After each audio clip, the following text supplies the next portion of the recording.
અંધાપા કાંડ પર હાઈકોર્ટમાં સુનાવણી। એડવોકેટ જનરલનું હાઈકોર્ટમાં મોટું નિવેદન છે।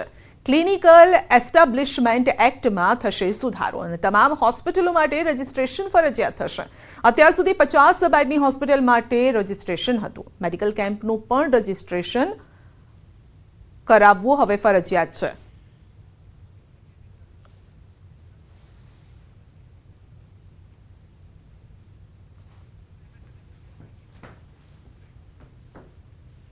ખેરાલુ નગરપાલિકા એક્શન મોડમાં છે। ખેરાલુમાં નગરપાલિકાની દબાણ હટાવવાની કામગીરી, દબાણકર્તાઓને નોટિસ આપ્યા બાદ કરાઈ છે કામગીરી। જકાતનાકા પાસે હાટડીયા વિસ્તારમાંથી દબાણ હટાવાયા। જે વિસ્તારોમાં શોભાયાત્રા પર પથ્થરમારો થયો હતો તે વિસ્તારમાં દબાણ હટાવવાની કામગીરી કરાઈ છે।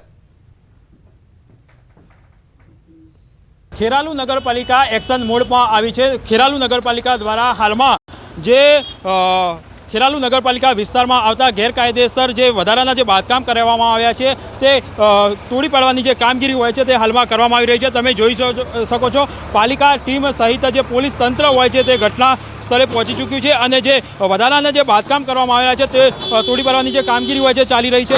તમે જોઈ શકો છો આ બુલડોઝર થકી હાલમાં જે વધારાના જે ઓટલા કરવામાં આવ્યા છે તેમજ વધારાના શેડ કરવામાં આવ્યા છે તેને તોડી પાડવાની જે કામગીરી હોય છે તે હાલમાં ચાલી રહી છે। ઉલ્લેખનીય છે આ જે વિસ્તાર હોય છે તે વિસ્તારમાં જ થોડા દિવસો પહેલાં જ શોભાયાત્રા નીકળી હતી રામ ભગવાનની।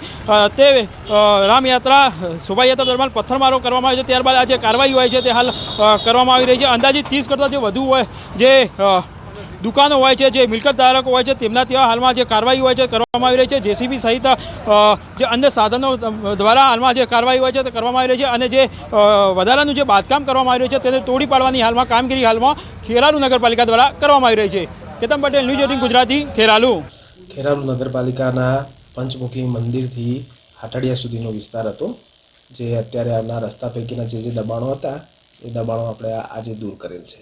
અંદાજિત આપણે 32 મિલકતોને નોટિસ આપવામાં આવેલી અને તેમાંથી મોટાભાગના દબાણો આજે દૂર થઈ ગયા છે અને મોટાભાગના લોકોએ સ્વયંભૂ પોતાના દબાણો જાતે પણ અમુક વ્યક્તિઓએ પોતાના દૂર કરેલ છે।